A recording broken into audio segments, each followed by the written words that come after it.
বন্ধুরা, আপনারা কি জানেন পদ্মনাথ স্বামী মন্দিরে কতগুলি দরজা আছেন? যদি না জেনে থাকেন তাহলে ভিডিওটি শেষ পর্যন্ত অবশ্যই দেখুন।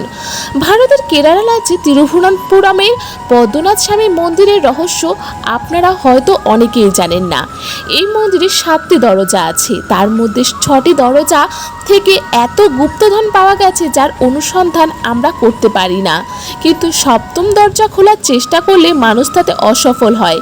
যারাই এই দরজা খোলার চেষ্টা করে তাদের মধ্যে কেউ অসুস্থ, আবার কেউ মারাও গেছে। বলা হয় 7ম দরজাতে নাগরাজা বা নাগবন্ধন দ্বারা বন্ধ করা হয়েছে।